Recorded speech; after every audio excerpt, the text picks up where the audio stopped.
now rocking with the best. Who's the boxing show that's knocking out the competition? The kick-ass podcast that make you want to listen. The place where boxing fans and fighters rejoice. Thumbs up for Richie, you're listening to the fighter's voice. Good evening, ladies and gentlemen. Welcome to the Fighter's Voice Podcast Live. We got a great show for you this evening.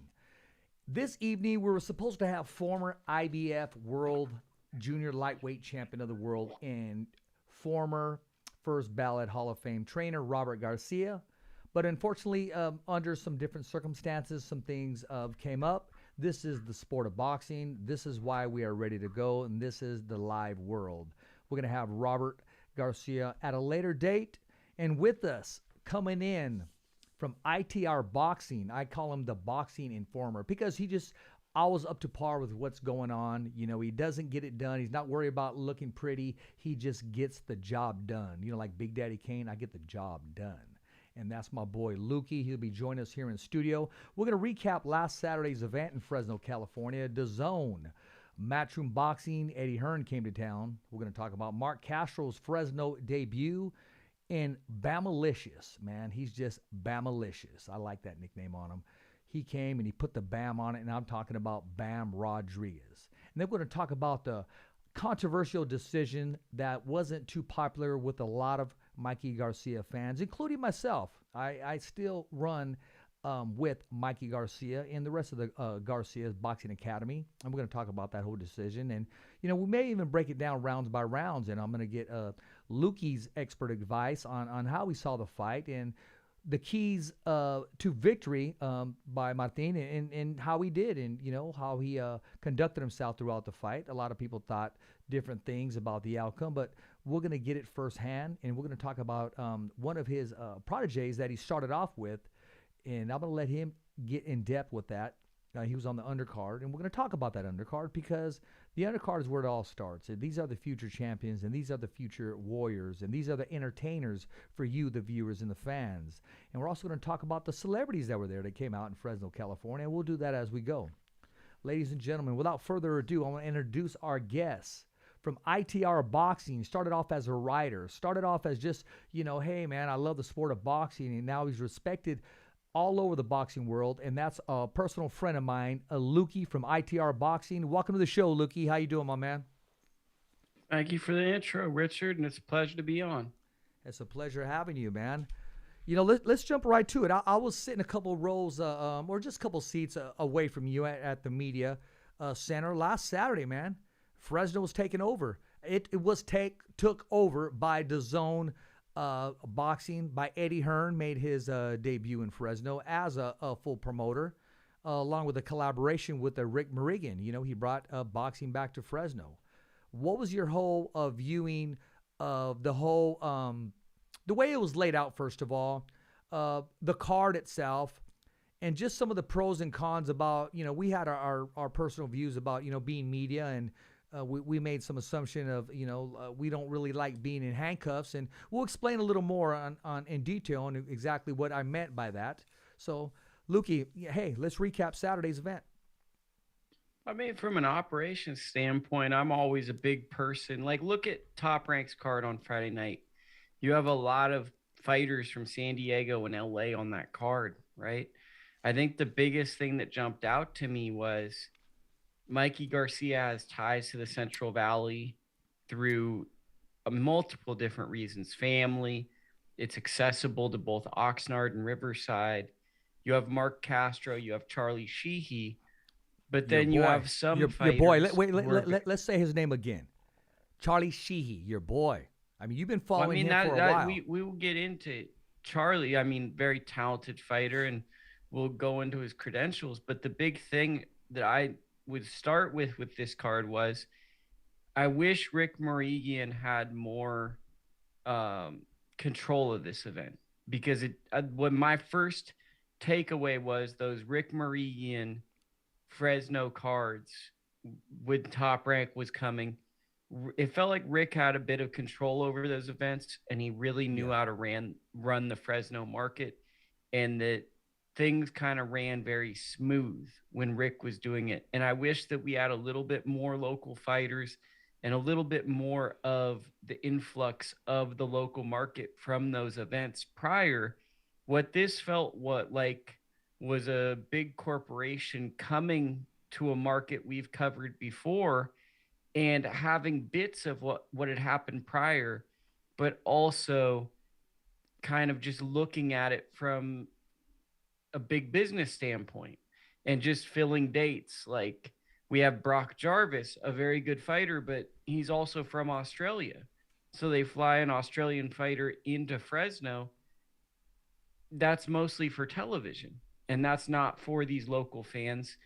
So I think for me, it was bittersweet because it was just there wasn't an ebb and flow to the action. Probably a long answer, but that's kind of my first. Well, I want to go back to this. Define a more control by Rick Meridian. Define what's your definition of more control? I mean, Well, I'm asking you, Lukie. More... I'm asking you, Lukie, because I know, but they don't know. And when I say they, I'm talking about the viewership. That's a great question, right? Because I should say that I would like to have seen Rick had been able to do a media day the way Rick would set up a media day. Yeah, I would like to see maybe I missed these things, but on like the Matchroom social media, I would have liked to maybe see reposts of local event things that are happening between Ramirez, Mikey Garcia, other things, just bringing awareness to this fight, because Rick's genius in the Fresno area is his ability to get things done at a grassroots level. And I just never felt that full synergy where Rick was allowed to kind of get the full machine behind him.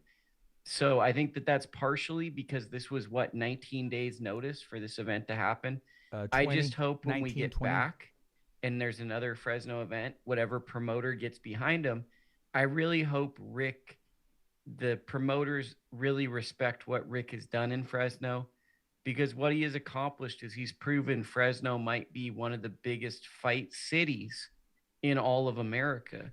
And up until he and Jose Ramirez had accomplished this, fights weren't coming there. So I felt as though I wish, and I could be wrong, I wish he had a little bit more input on this show, because it felt very much like just stay in this area.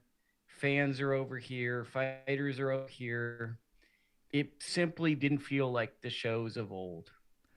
Okay, let me give you my definition of that. Can I tell you what I felt, Lukie? Give it to me. I didn't feel like we were in Fresno. I felt like we were visiting another country, and we had to abide by their rules and their standards and so forth. I've worked many top rank events, and as you do that, then you get that rapport, you get that respect with those. You get the from the Evans and from the Brads and the Lee Samuels, because they know you are who you say you are. You're not just there on a laptop just sitting down enjoying the fight for free. They would check you and they look into your content. We were fortunately able to get some interviews during the press conference, and I was grateful for that. The weigh-in, not so much. I mean, fighters after weigh-in, they want to go. What do they want to do, Lukie? They want to go eat. They want to leave, and you don't want to stop them from that.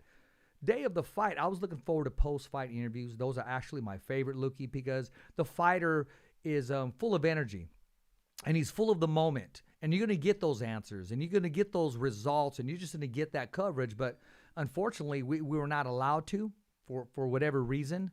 I just felt like we were limited. And here's another thing that goes into that, Lukie, and let me know.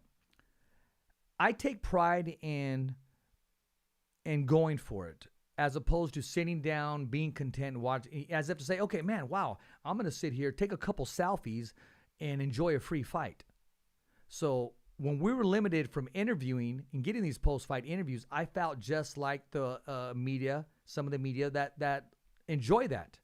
It's almost like having one good football team and one that sucks, and it rained and the field sucks. So the good football team has no advantage. Now it's all equal. So do you get my point? Do you get my understanding when I use that analogy?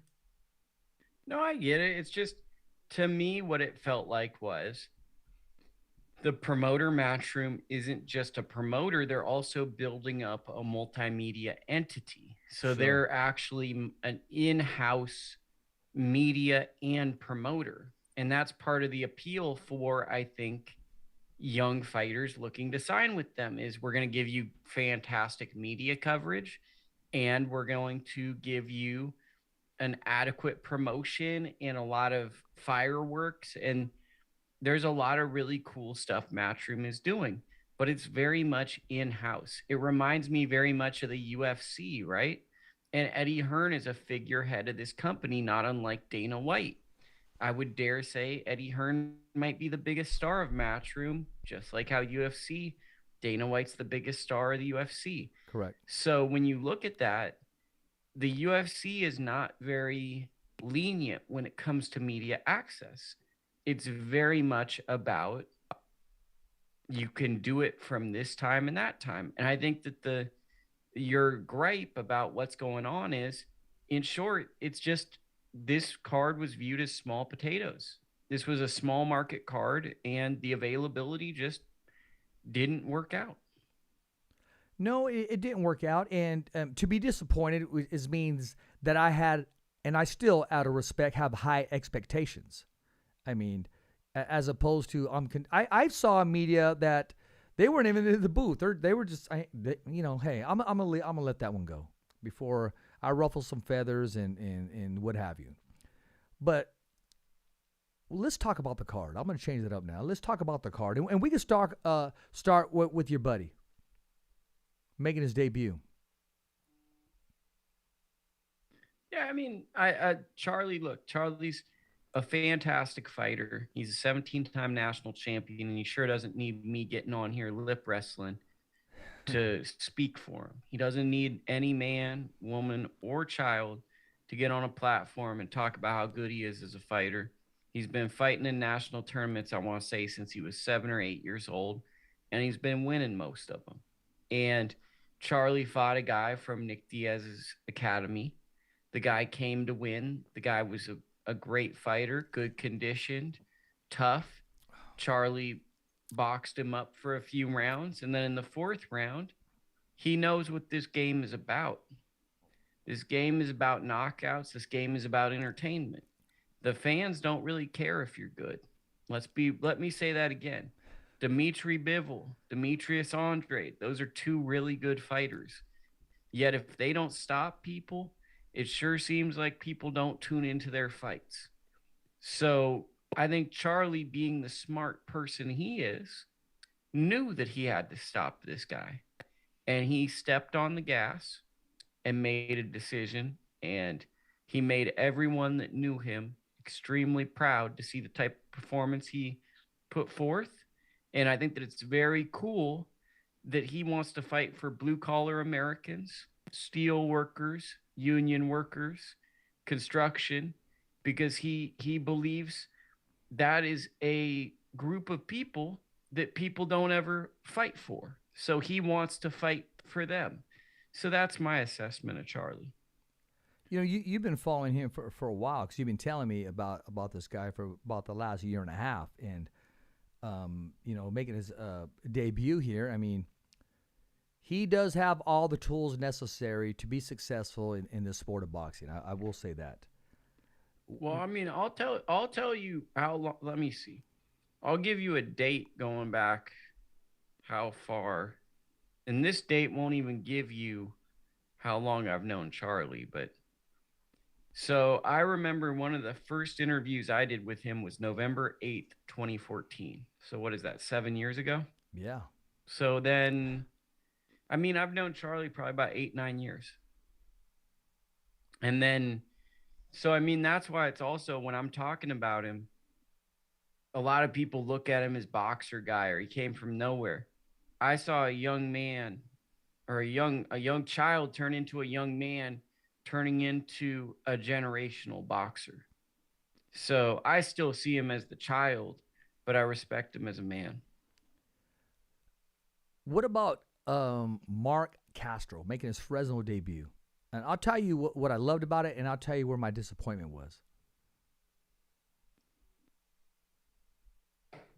Are you going to tell me? Or is Oh, that a no, no, cliffhanger? I'm asking you, or I'll tell you. I mean, I'll start off Yeah, there. I thought that was a cliffhanger or something. Like you were going to tell me and then you Well, just let me. I loved the walkout. I loved I like to use hype, the word hype. I love the excitement leading up. I loved his fanfare. Half those tables back there were all yelling Marky. They were all Mark Castro supporters. My disappointment is it only went one round because I loved watching him, which means he's entertainment. He was having fun in there. He was in his zone, and there was no way that man was going to beat Mark Castro on that night in Fresno, California. I mean, Mark's another one. It's like I remember being at Andy Vences versus Santiago Rivera, the Wolf at Salinas Stormhouse, and Mark Castro was sitting next to Bruno Escalante, and they're talking about setting up sparring, and Bruno was on his way to a world title type fight. Now, if you look, what is it, 7, 8 years later, now Bruno Escalante is in Charlie Sheehy's corner, and Mark Castro is in the co-main event of these fights. So it's like for me, Mark is someone where it's like no matter what he does in the ring, I'm always going to be a Mark Castro fan. I've believed in Mark forever. I think that people underestimate Mark Castro's ring IQ. He's one of the smartest fighters at diagnosing what people do, assessing other fighters. And I think people really, really underestimate his intelligence when it comes to the sport of boxing. And I think that this is a moment because I'm not going to spill what I had heard, but Mark fought through adversity in this camp. You know, Mark dealt with some stuff, and it's up to Mark to kind of tell people. But from what I was hearing, he dealt with some adversity, and to have this kind of performance at home, what more could you want for a young fighter, a great young fighter from Fresno? This is a great way to start his career. And if you remember, the Golden State Championship, I believe, happened in like 2016, 2017. Yeah. 4 years later, he's fighting in the same arena that he fought with Richard Torres in an amateur contest, having a tremendous performance. 4 years from now, he could be fighting in a world title fight in the same venue. So I think that for Mark, it's just a great start to his career. I agree with you. I attended the Mark Castro after party, and I will say this: was it lit? It was very nice. It was awesome. I will say that, and I appreciate the invite by Tony Castro, who was not only waiting on us hand and foot, introduced us to everybody, made us feel like the party was for us. Basically, I mean, plenty of food, plenty of drinks, dessert. He was a great host, and Mark too. When Mark came in, he made sure, to give us his time, and it was his night, and he enjoyed it, and looking sharp as always, before and after fights. And what I want to say is just that family all together, man. I mean, class act in my book. The way I was treated and the way I was respected, hey man, I take my hat off to him. To both of them, both Tony and Mark Castro. This was after the fight. I just believe in Mark Castro as a fighter. I've always believed in him. And, that's it. He had a good performance, knocked guy out in Fresno. Now get him back in the ring. I enjoy watching fist fights. I've been watching Mark fight for years. I've always enjoyed his style. Let's get him back in there. That's what I think.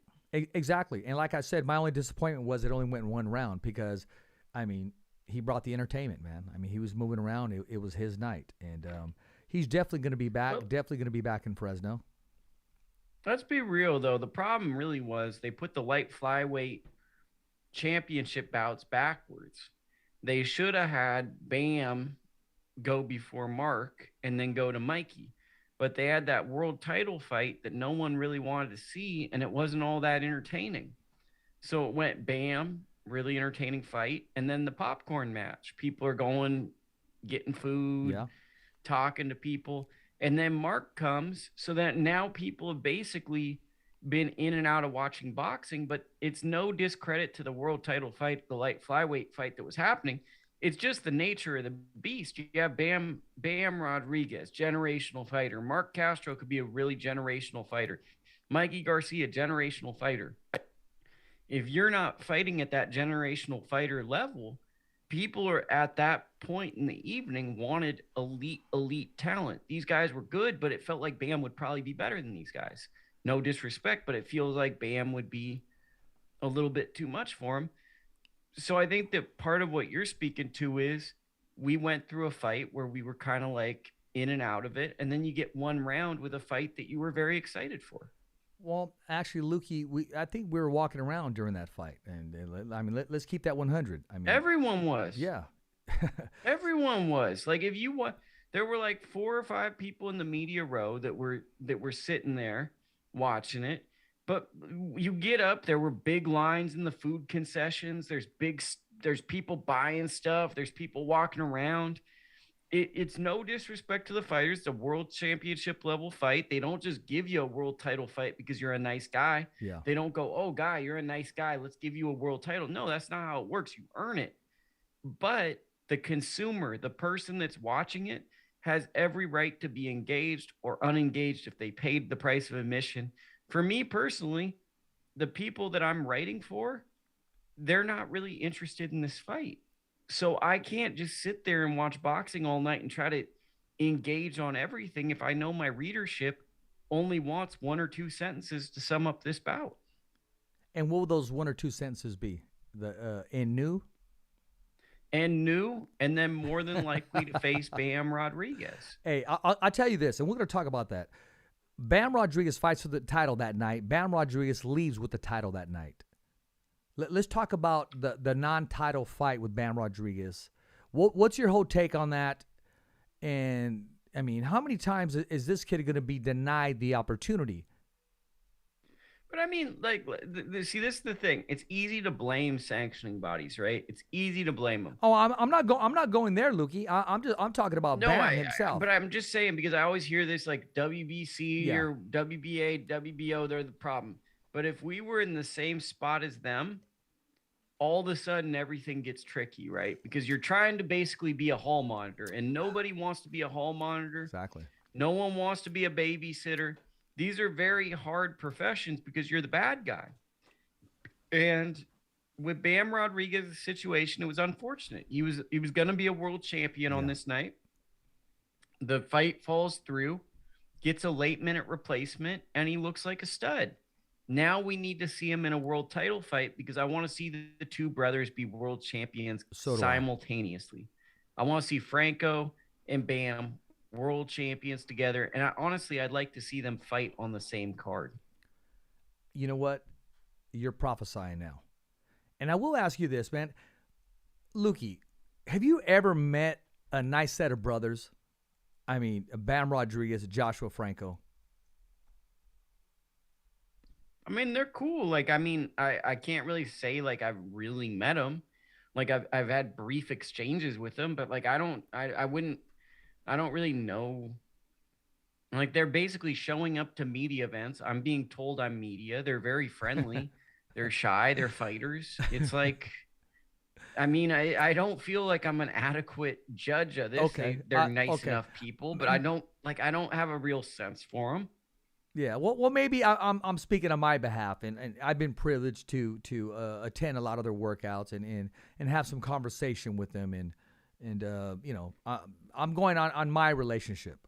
It's like this. Somebody asked me today, and I'm bringing his name up just out of left field. He goes, "Do you know anybody in this world that dislikes Jose Ramirez?" He was telling me he's one of the nicest people in the world. I mean, you know, I'm not, this isn't a question for you. This was a question that was given to me. Whenever people say that, right? Whenever someone says, do you know someone that doesn't like someone? That's the origin of how someone will just be like, man, I don't like that guy. Like, do you know what I mean? That's the birth, because there's always going to be one hating person. Yeah.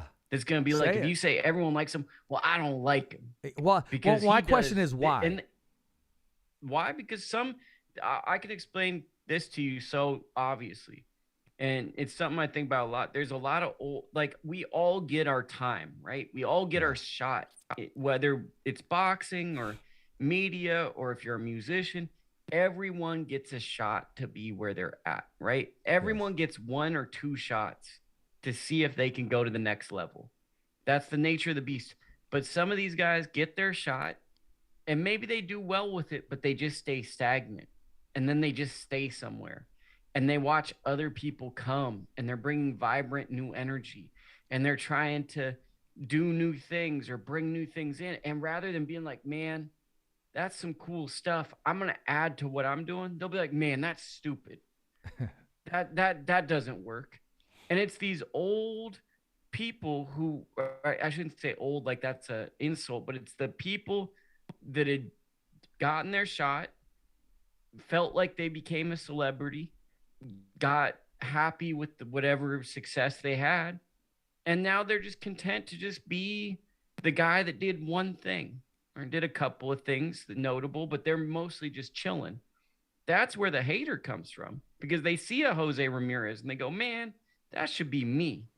But I'm sitting here doing nothing. And that's where the hater is. Yeah, I agree with you there. And, I'm hearing Jose will be competing, and we're thinking January, February at the latest. And it looks like it's going to be Fresno, California. With the opponent, I don't know who it's going to be, but it's someone in the top 10. You might have heard the same thing.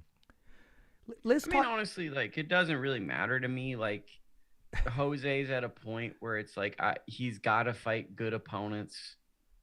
He's got to fight in venues that are exciting. So, I'm the worst person when it comes to breaking news, because people tell me stuff, but it's the job of the promoter to promote the fight. Yeah. I shouldn't be required to release that a fight's coming out.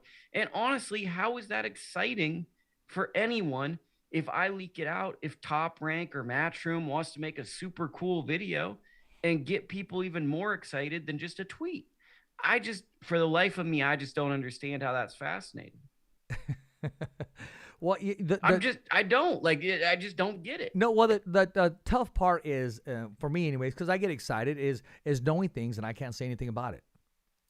It's just... I know stuff and I don't say stuff about it because I don't want to be a tattletale. Well, this I know. We've had plenty of conversations, Lukie, and we knew where to draw the line out of respect on resources, and, respect is given, respect is given back. Now, being that said, I want to talk about Bam one more time, man. I mean, this kid, after the fight, I talked to him briefly, and he just has a good attitude. He understands this is part of the nature of the beast. This is part of the boxing world, the disappointments. But he was locked in and was focused. And I can see somebody very focused when their number is called, and this time he will believe it when he is entering the ring with the champion and when he's leaving the ring with the bout that he's out there trying to accomplish by being a world champion. And like you said it before, with both brothers, because the stage is set. That's a no-brainer. They're both going to defend at home. But I'd like the matchmaker, and I'm not the only one that feels this way. It's just a matter of time. He's a top 10 pound-for-pound level guy. He's built like a little tank. If you don't see that he's talented, you're probably not really a boxing person. Exactly. You probably watch other things more. So, to me, it feels like he's going to win at light flyweight. He's probably going to be dominant flyweight, wait for his brother to go up at super flyweight, become a 3-division world champion. Damn it, Lukie, you beat me to it. People will start to do the thing they do with Inoue, right? The monster. They'll go, oh my God, look at this guy. He came from nowhere, when really, like, Inoue's been fighting world champions for like ever. I think Bam is probably like 2-3 years away from people really getting a hold. But let's also not forget, if he was fighting in Japan and in places where you had to download apps and it's hard to find the fight, this guy would be a top 5 fighter to some people.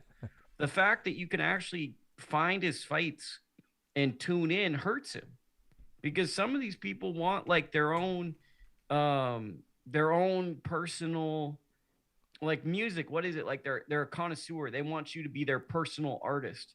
They want this to be their secret boxer. They don't want the boxer to become famous. They don't want him to be successful. Well, they want to own him. They want ownership. I know him. They want ownership. They want to say, he's my brother. I'm so smart because I know this fighter. I'm smarter than you guys. I watch him, but don't you dare start watching him. Like, heaven forbid the kid can get paid fairly and all that stuff, right? Yeah. I know exactly what you're talking about. Well, we're gonna move on from this one. Let's talk about the main event, man. Let's break it down. Let's take it on. Heads up. A lot of people don't want to talk about it. A lot of people do. A lot of people. What gets me is a lot of people who don't know the sport. They just flaunt it out there. They just say, okay, well, this is what happened, and so forth, without going into detail. And things like this happen. There's a lot that went on leading up to this fight. Not only for, you mentioned earlier Mark Castro, but also in our main event. I mean, to me, there had to have been something wrong with Mikey Garcia. Mikey's one of the most talented fighters in the world, and I keep saying this Highest on all the IQ podcast too. outlets that I'm saying stuff with is, to me, the fact that he handled Robert Easter Jr. pretty handily, but he's struggling with Sandor Martin. And Robert Easter Jr. to me is like 2 to 3 times levels better than Sandor Martin. Sure, Sandor is a southpaw. He moves. But the big thing in this fight was Mikey just looked a step behind. And Mikey Garcia is known for having generational timing, an elite level of timing that many fighters can never fathom. And I just never saw the timing in this ring. And I honestly, you and me, if we were fighting Sandor Martin and we're making a ton of money, how do you get excited for this fight? Thank you. Like, if you're Mikey Garcia, how do you get excited?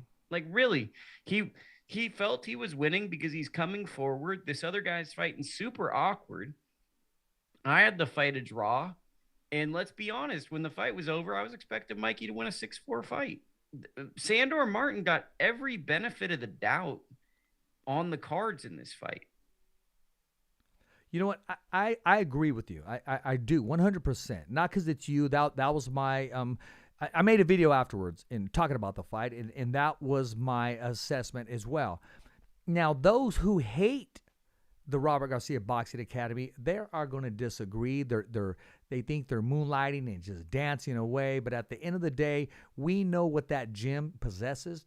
We know the leadership that's behind the gym, the DNA that's inside of the gym, and we know Mikey Garcia will be back and will be a world champion again. That I will say, and it's recorded here on the Fighter's Voice, and I agree with you.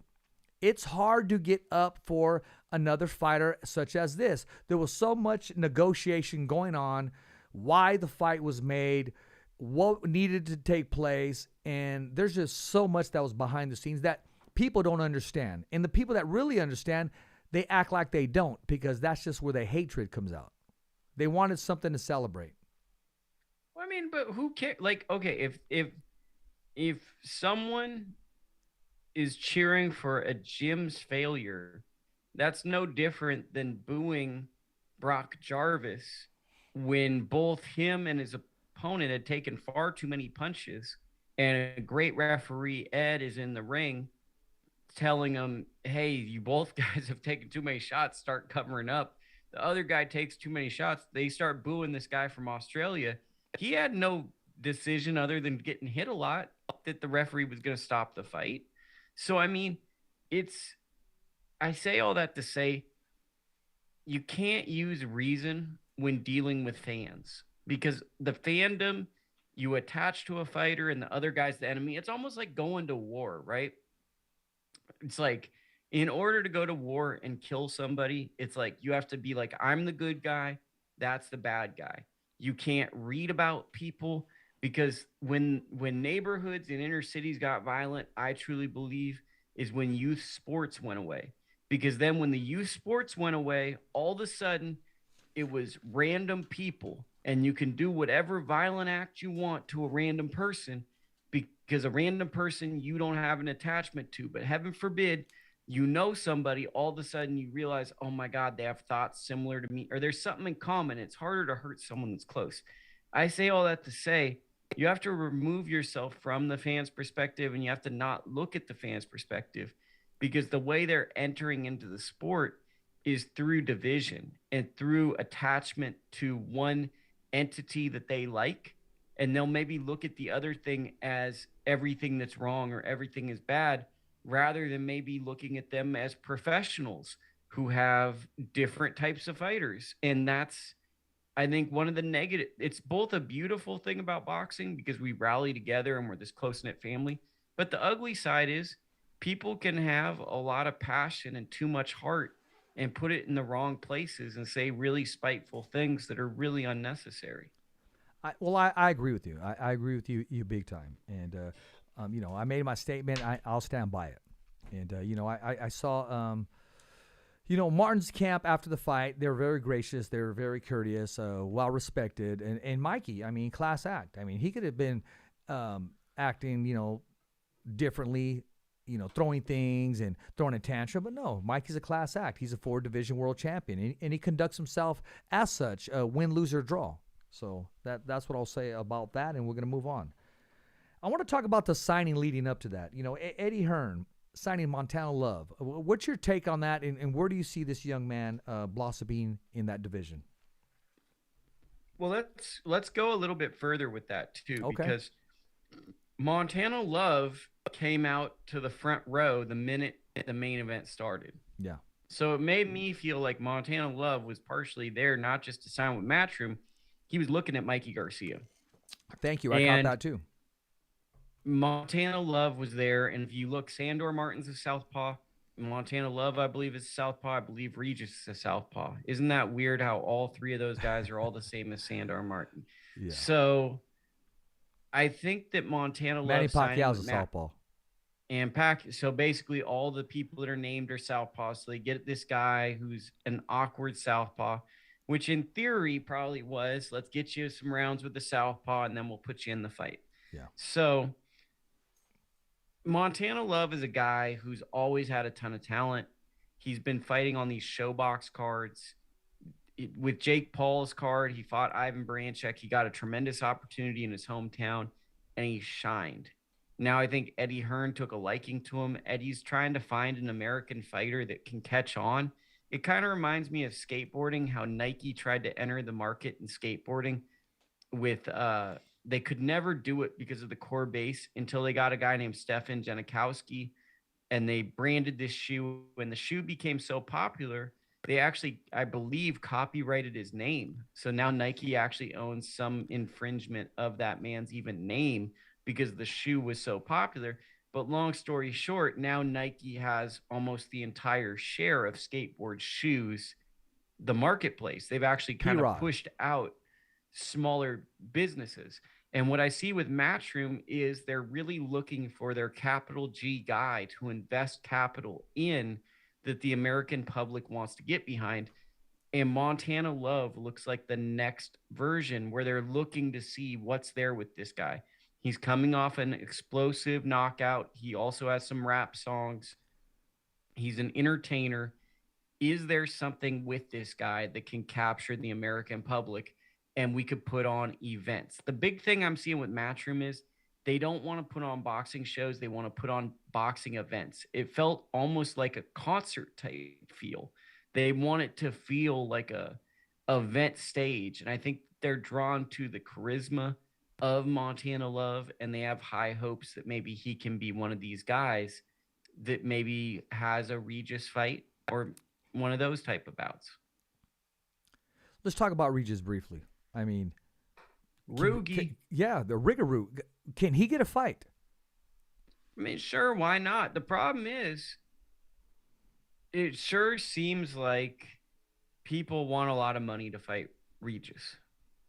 That's what it just seems like from the outside, because I don't know what the financial situations are, but it seems like Regis is going to have to take short money, sadly, to get in the ring with anybody, because it feels like he's in that position.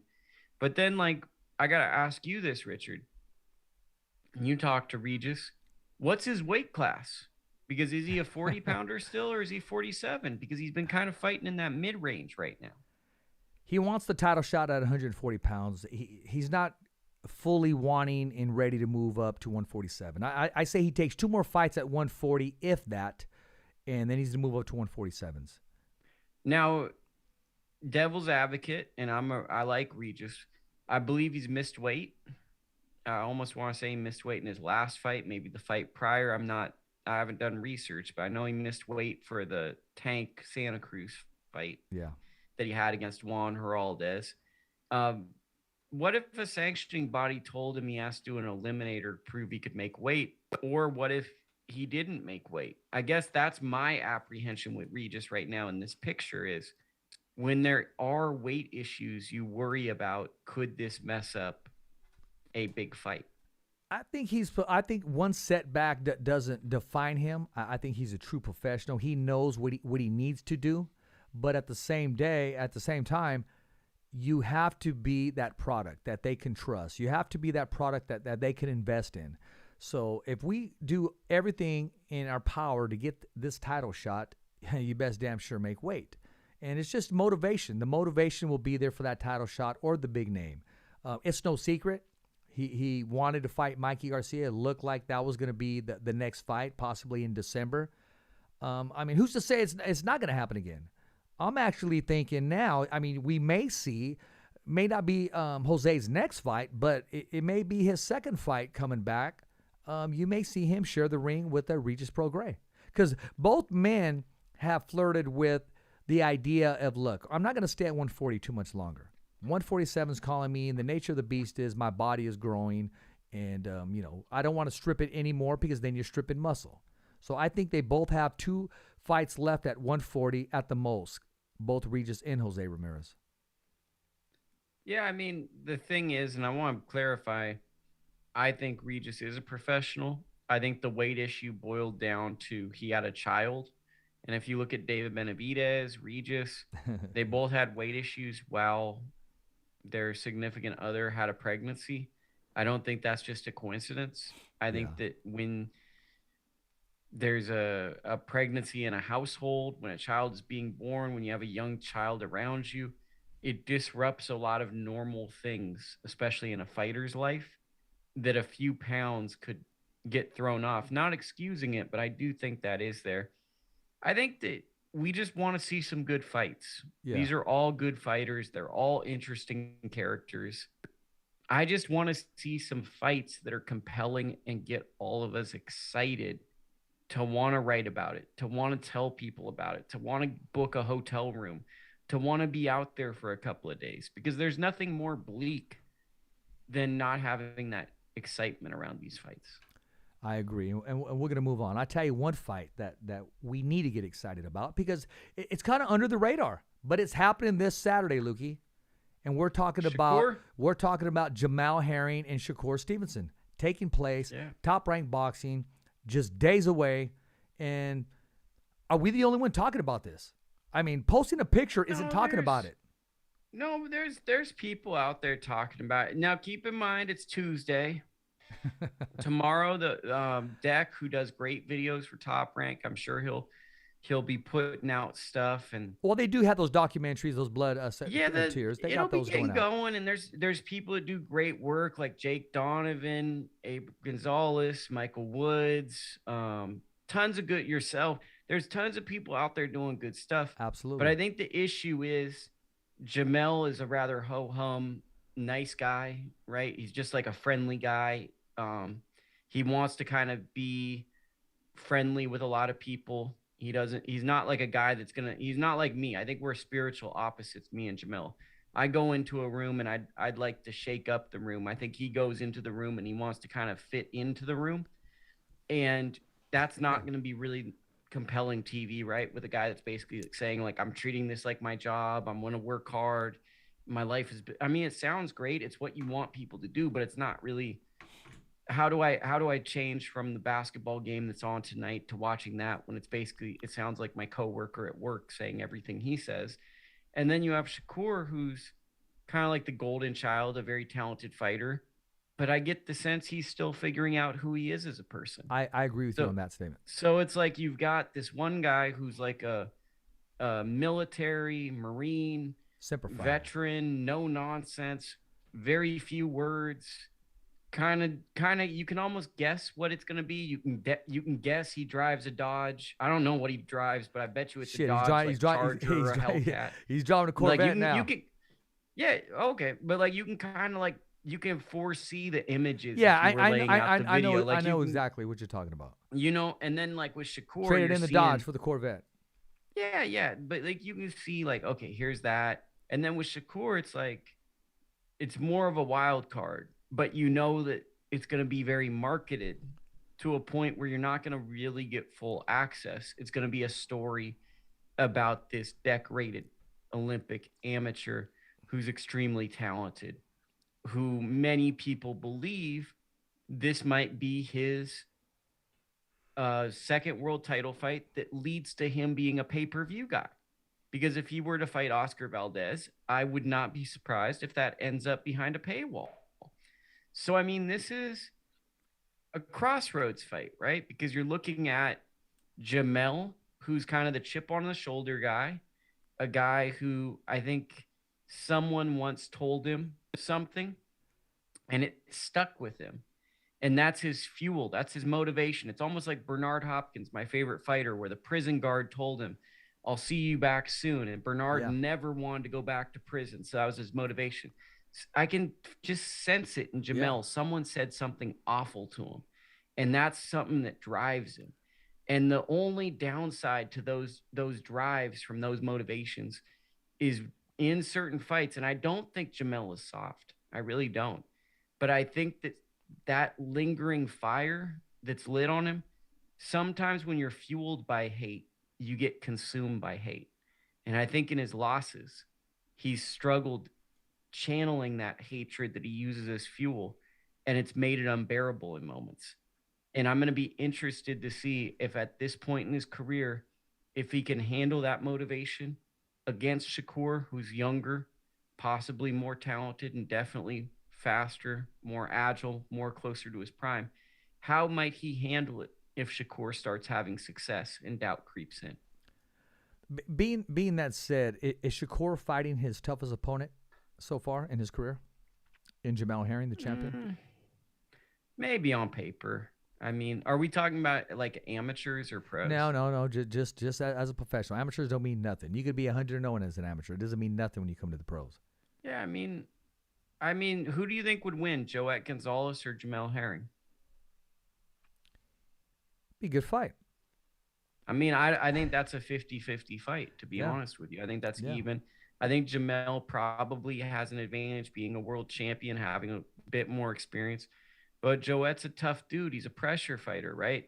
So, I mean, it's basically to answer a question with a question, it's obvious it's either Joet or Jamel. But Jamel enters this contest having to prove himself to the viewer, which is really unfair in many ways because he's a world champion, defended his title and stuff. But I think the issue Jamel runs into sometimes is he has such a presence on social media. There is an expectation because you allow yourself to be so open to the general public. Now there are expectations placed upon you. I just hope that he can live up to these expectations, because I think that this is the crescendo to his career that he's been working for, and I hope he gets what he's looking for out of this fight. How do you see this fight materializing? How do you see Shakur it ending? beats him. Convincingly, decision? Does he stop him? However Shakur wants. Okay, well. But I want Jamel to get what he wants out of this fight. Like, I want him to prove people wrong. Like, I don't want this to be a demolition. I'd like to see like a 116, 112, 115, 113 type fight. Well, I don't want to see it one-sided either. And look, let's look at history. When do the older fighters typically win these fights? When the young, promising Olympic, good pedigree fighter is fighting the talented veteran who had to earn it the hard way. Herring had to earn it the hard way. Yeah. He got it out the mud. He's had hard fights with Lamont Roach Jr. That was not an easy fight at the Chansky. That was a very hard fight. So in these type of fights, how do you not favor the young guy? Because it's like the puncher's chance, right? Mm-hmm. When does the puncher's chance ever land? Right? People always go, well, this guy's got a puncher's chance. When does the puncher's chance land? The last time it did was Michael Moore was at the end of it. And Andy Ruiz and Lennox Lewis. Yeah. And a couple other times, John Molina, Hank Lundy. But the puncher's chance never really lands, but it's something that's put forth so people can bet or they can get excited about a fight. I think Jamel's a nice guy. I think he's a great guy, and I think he's a good role model. And I think he's good for the sport. Very well said. I just want, right? That's very reasonable of me, right? Knowing you, Lukie, yes, it is. Very professional. Well, I mean, I'm being fair. Yeah, am I saying know anything that's not fair here? No, you're not. But I mean, I'm going to keep it real with you. I know you're not a fan of Herring. I am. I'm trying not to get caught up in being a fan of Herring. I'm pulling for Herring this fight. Stevenson is, without a shadow of a doubt, possibly one of the most talented fighters in the top 5 in the world, just on his pedigree, what he has to offer the sport, his drive. You name it. He has everything to be one of those guys. Well, and to clarify, I have no issue with Herring. I just don't like it when a guy, like, you'll post an article trying to talk nice about a guy or state facts. Guy's like, okay, I'm going to physically assault you. And then 15-year-old kids text me saying, what are we going to do? And I have to tell a 15-year-old we're going to do nothing. That's why I had to block guy. But I respect him as a fighter, and I respect what he does. I just think that's goofy. But I view him on the internet, and when he gets on social media, I view it like how an alcoholic is around alcohol. It's not the same person, right? Yeah. Because when you get on these apps, that's that fuel I'm talking about when he gets into the ring. Yeah. That's that motivation. So it's not, you're dealing with someone who's working through something. So you can't just do whatever. He means well. He found what he's supposed to do. He's fighting Shakur. This is a hard fight. I hope he gets what he wants out of this, because this is the moment he worked for. Exactly. And once you become a champion, what do, Lukie? You have to defend it, and defend it well, and defend it against the number 1 contenders, the number 2s, and even defend against other champions. It doesn't get any easier once you get that belt. Yeah, I mean, it's what it is. It's just like, it's I don't know. This is a interesting fight, because it's like, it's a tentpole event. It's like a Josh Taylor, Jose Ramirez on the Top Rank schedule. Yet at the same time, it is flying under the radar. Yes, it is. It is, because you got 2 big fights following it. And we'll talk briefly about that. I mean, I know, we're running out of time, but I do want to talk about this before we leave. And I just want your take on Sean Porter and Terrence Crawford. Love the fight. I love Terrence Crawford's mentality for fighting. I love that he wasn't content to be Sean's friend if they signed the contract. So he wasn't willing to fight him if they were still going to be friends. And I love the mentality of saying, if I fight you in a fight, we might not be able to be friends after this. I just love that idea of going into a fight like that, because that's a real killer's mindset. And I think that's good for the sport of boxing. That being said, and I burped and messed up the audio, is Sean Porter is one of these very, very scary guys. He's one of these very, very scary guys in boxing. And in many ways, he's like a wolf in sheep's clothing. He knows how to be very polite and not give you any motivation. And then he gets in there and he's a dog. And I think his father, Ken Porter, is a very underrated coach. I think people don't give Ken Porter enough respect. So I think this is a very, very close fight. Obviously, you have to give the benefit of the doubt to Terrence Crawford, because he's a 3-division world champion. He's one of the best fighters in the world. And I think if he were to win this fight, he's in the conversation with the Usyks, the Canelos, and who's the other guy that I'm forgetting? Tyson Fury. He's in the conversation with those guys as the best fighter in the world.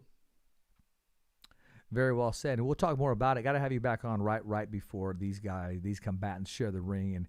And I'll share with you my experience on Terrence Crawford being in camp and who I saw there as well. Before I leave, I want to talk to you about, I'm going to throw the name out there, Richard Torres. What do you think about him? Where do you see he's headed? And what was the best fit for him? I mean, the best fit is the person that offers the best roadmap. And I want to say something to all young fighters out there. When you sign agreements, whether it's a manager or with a promoter, think about the roadmap. So don't just think about X amount of dollars up front and what that can get you, whether that's starting a small family business or whatnot. Think about how can you build a roadmap to create yourself as a small business, but your business is fighting, that can develop into something that creates emotional attachments with people throughout America. That's the way you need to think about it. I think Richard Torres is going to be a superstar. I'm curious to see where he goes. I'm kind of curious the fact that none of these young American fighters are signing with anyone. Like, we haven't seen that many signings or signees for these up and coming fight cards. Such as what up and coming fighters haven't signed? Well, I mean, I think Tiger Johnson just signed, but Delonte Tiger Johnson out of the Olympics. Yeah. O'Shea Jones, obviously a women's fighter. We haven't gotten a promoter to get behind Richard Torres. Who are the other guys that I'm blanking on right now? For who was it, middleweight? Oh, God. Middleweight, we didn't have middleweight. We had Troy Isley that he had already qualified. Yeah. So then light heavyweight, that would have been Raheem. Welterweight, Keyshawn. Or no, welterweight's Tiger. Lightweight, Keyshawn. So really, I'm looking at, like, where's Richard Torres going? Because Richard's like the centerpiece of all this. But then if you look, Pat McCormick from Team Great Britain didn't sign yet with anybody. Well, all the blue chippers haven't signed, and that's kind of interesting to me. But I think Richard's great. He's an action fighter. I love that he listens to classical music, helps him stand out. He's going to knock out a ton of people. It's going to be really fun. He's kind of like a more talented Tommy Morrison meets Jack Dempsey. I love it. I agree with you with the Tommy Morrison. I've told that a couple of times. That's who it just reminds me of. But you know, a little more skill set, a little softer feet. I did have the privilege of watching him work out, and I will say this, Lukie. This kid is a workhorse. I talked to some of his Olympic friends of his, and I said, what did you see? What do you see in Richard Torres? He said his work ethic. Richard is second to none. And when I got to see him and work side by side with some of the best pound-for-pound fighters in the world, you know, enough said. Yeah, I mean, he's a natural leader. He's a great fighter. I mean, the fact that he didn't get a standing 8 count in the way he was hitting Old Boy in that finals gold medal match, it's going to be fun. He's going to be fun. And then we got guys like El Gigante, Antonio Morales, who fought this weekend. We got Jeremiah Milton. We got my guy, the secret weapon from Lovejoy Boxing, DeAndre Savage. We got a lot of fun guys. Mac Truck, shout out to Mac Truck. I will say this. Mac Truck is the black version of Andy Ruiz. And I can go ahead and say that because I talked to some of his handlers, and they make the same comparison because of the physique. When the Mac Truck lands that left hook, you're going to sleep, Lukie. And you're not going to get up. We got guys, and then when you look at the amateur system, right, we got Cameron Patton coming behind these guys. He's really good. We got the Lugo brothers, Mike and Nathan and Eli. Mike is the father. Shout out to the Lugo family. But they're going to probably be fighting at heavyweight. And we also have guys that are fighting in a week in the elite men's worlds like Jamar Talley. All of these guys will be there. Jared Anderson's a tremendous fighter. Absolutely. We have the real big baby. Really good young heavyweights emerging. And I think boxing always needs at least a few entertaining heavyweights to keep casual interest in the sport. I'm glad you say that because we were losing a lot of the heavyweights to football. They became football players instead of boxers, defensive ends instead of world champions. That was just my take. Why wouldn't they, right? Because yeah, absolutely. Like a NFL contract, you can get $20 million a year. Yeah. Boxing contract, if you make $20 million, people are going to tell you you're overpaid. The NBA, you can get like a $50 million contract, and people call you a superstar and say it's hard earned. if Deontay Wilder, Tyson Fury make $30 million, people go, oh my God, there's so much better ways to use money. I'm saying not just from the physical pains, people even criticize the amount of money you make from boxing and try to rip that apart. Whereas these other sports, the amount of money you make is more prestige, and people look upon it like, wow, that's a true athlete. That's what I aspire to be. You know, right now, as we're talking, we're bringing up a picture of the Tank, and I'll be impartial because we had him on the show, and I know he's just a phone call away from making that international debut, and a lot of people sleeping on him because of them passing judgment on once he takes his shirt off. But that doesn't mean a damn thing because the man hits like a tank truck. What's your take on that? I mean, look, shout out to Coach Mustafa in, I think it's Decatur, Georgia. Shout out to Tatiana Alvarez and also my man Nathan Weston, and also a big shout out to my man Big Snipe. You mean Lukie? You didn't have to Google that to find out? Well, come on, man. I got ties to the Georgia area. My point is, it's good to have a real boxing media on the show. Well, no, but look, Coach Mustafa genuinely cares about his fighters, and he's one of the best, if not the best, at breaking down and film study. So any fighter that has Coach Mustafa in the corner will always be adequately prepared and will be in at least a 50-50 fight because of the way he looks at fights and treats a fight. I have the utmost respect for him as a coach, and even a higher respect for him as a human being. Hey, man, you cover it from head to toe in every angle, just like you would a big soccer game or a big football game. That's your job as a coach. That's your job as a trainer. That's your job as a manager. That's your job as a publicist to rescue your fighter from certain things and certain questions and certain elements. You mentally, physically, and spiritually prepare your fighter. Who is what is he? He's a product. He's a product that's been sponsored, a product that gets paid, and a product that sometimes need to be protected, not against opposition, but against the media itself and against bad opportunities that are out there lingering. Yeah, I mean, you're looking at you're looking at someone here where I'd rather want people thinking I'm doing as bad as possible. I don't want people to know at all what my financial situation is, what any of my work is. So this whole new world is so different to me. That's why I like talking to you, Lukie. Overshare things. They, oh, look at what I'm doing. I'm like, yeah. Tell people I'm doing bad. And that's my reaction to that, because you're saying everyone's coming from all these different angles. I just don't understand this, because it's like,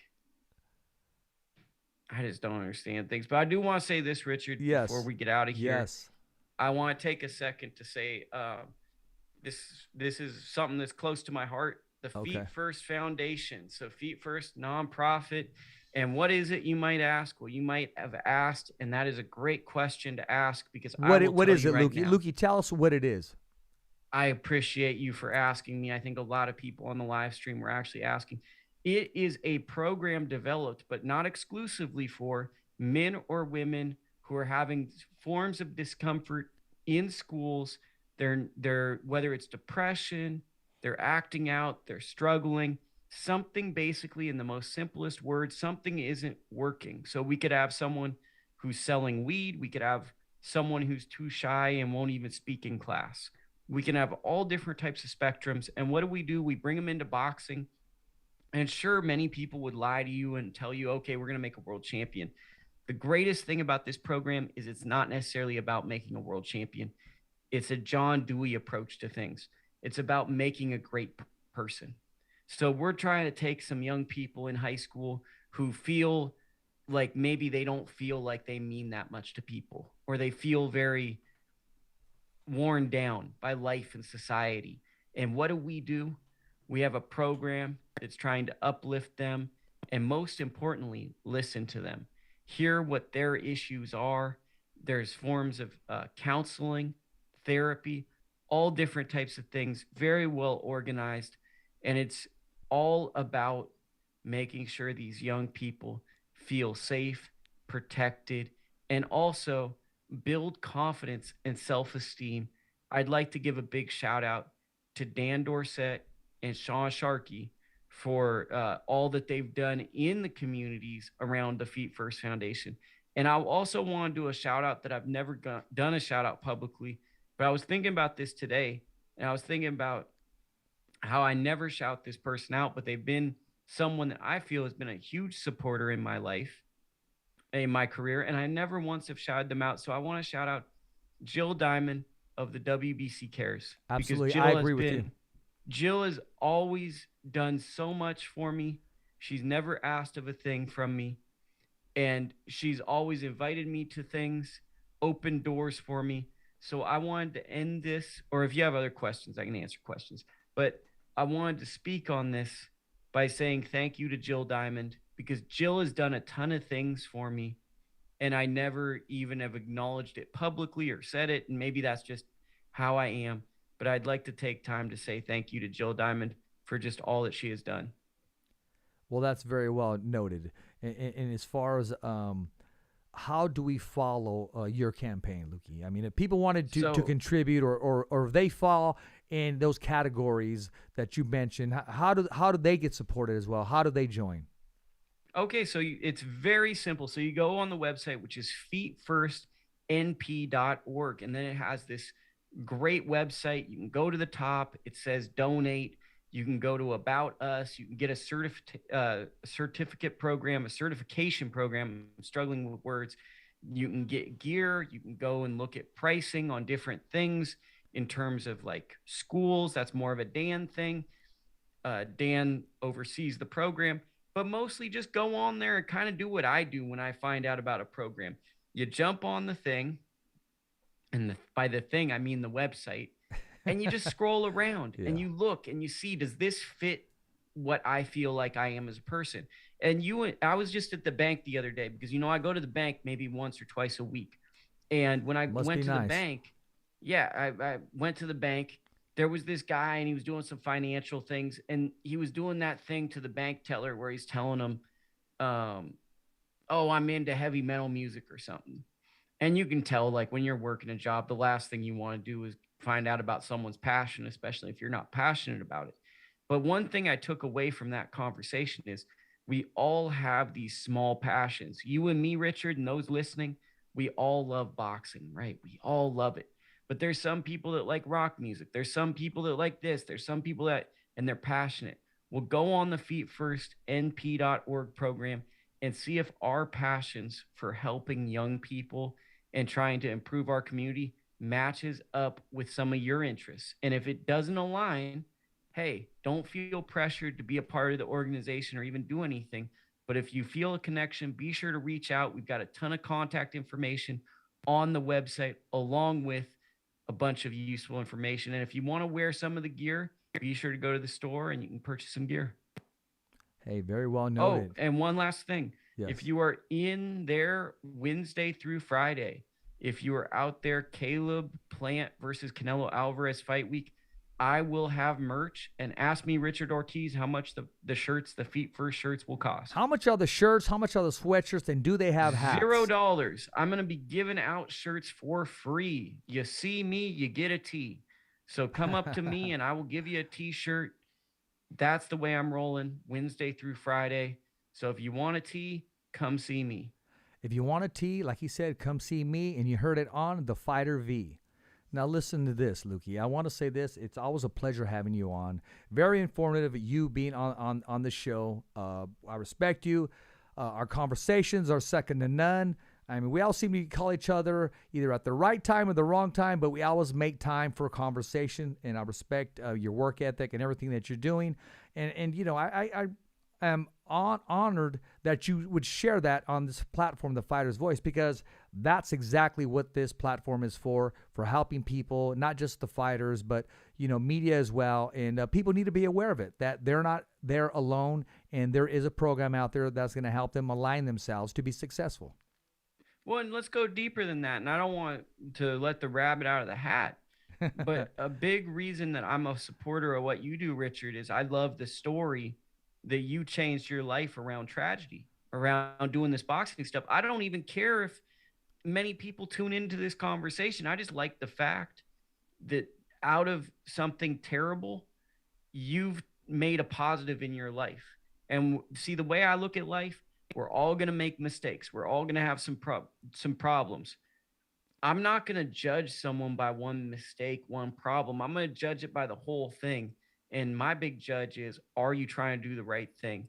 And it takes courage and conviction to build a platform around something positive that you have done. So I think that aligns with what this program is we're trying to do something positive for our community. You're doing something positive with your life when you could have easily turned such a tragedy in your own life into such a big negative for the community. Well, thank you, man. It means a lot to me, and I wouldn't have it any other way, Lukie. And that is my serenity. And those that don't know my story, they'll hear it or feel it at the appropriate time. And you know, one day we'll talk about that. One day we'll talk about how does, and I don't mean to talk about myself as a third person, how does Richard Ortiz breathe when he wakes up in the morning? And we'll talk about the serenity and what I'm chasing and what we're chasing and just the impact that it makes on not only other people's lives, the opportunity, but myself included. So, hey, man, as always, it's a pleasure having you, Lukie. It really is, man. Yeah, I mean, it's great. You literally just called me. I was just laying. It's about to rain. I'm in the middle of like a busy season. I don't want to speak on much of that, but like I just have a lot going on. But you called me. I'm just feeling like things are coming one after another, and it felt nice to get on here and talk. I don't know. It's always nice talking boxing. Probably upset a couple of people. Doesn't really matter to me. But same here. I just appreciate it. You know, it's nice to be on these platforms. Hopefully I didn't say anything stupid. And just follow feetfirstnp.org. Don't worry about following me on social media. Just go to the website and check out all that stuff if you're interested. Well, I'm going to have to check that out. And the next time I'm going to have to definitely rock some of their apparel on the show and, you know, and talk about it. I can't just rock it without talking about it. I have to let people know as well, and I will share the good news in the word. You heard it first here, only on the Fighter's Voice, man. I'm going to campaign for that and support it. Anything that you're involved in that's positive. We had several conversations before. I'm going to get behind you, and I'm going to support not only the foundation, but you and everything you do, Lukie. Well, I want to speak on this further, too, this is what frustrates me a lot about boxing, right? Is you have a lot of people that have lived like very well-structured lives, right? They've done things. They're obviously professionals, careers, very successful. And then because I partially blame the conflict in a lot of music, right? We got these versus battles and all this stuff. Everyone wants to be divisive and they want to have an enemy or someone's a hater, right? Yeah. Because I come from a school of thought where it's criticism. Constructive criticism, but now constructive criticism is called hatred. Where I'm from, hatred is just unhelpful. I try to be constructive with my criticism, but now that's labeled as that. And what I don't like is sometimes what we see, and I have to drag myself away from this is, and I try to be a good role model for this, is how you see people who didn't necessarily grow up in the streets get to a certain point in their life, and then they want to reenact a fantasy that they maybe never did as a young person that really would have been a mistake. And that's one thing where with these young people, trying to keep them away from that type of situation where they meet those type of individuals. I guess I said a whole lot of words to say, I want to try to help young kids not run into someone who's going to lead them and doesn't know who they are as a person, because there's nothing worse than taking advice from a man or a woman who doesn't even know who they are. Very well noted, man. And that's a good strategy to have by involving yourself. Hey, I want to thank everybody who tuned in to The Fighter's Voice. I want to thank our guest, Lukie from ITR Boxing. And don't forget the cause, follow the cause. And also this Thursday, we have with us Eddie Hearn's new signee, Montana Love, is going to join The Fighter's Voice. And next Thursday in Madera, California, attending Madera High School. They got the big game across the way from South Campus as well. is going to be the former double, undisputed, unified, the WBC and WBO former world champion. That's Jose Ramirez is going to be in the building, talking to the kids with the positive messages, giving back as he always does. We talked about it many times. He's a champion both inside the ring and outside of the ring. Hey, you heard it first here, only on the Fighter's Voice. As always, I want to thank our guest, Lukie. As always, thumbs up for Richie, and it's a wrap. Let's go. Because a lot of changes. That's what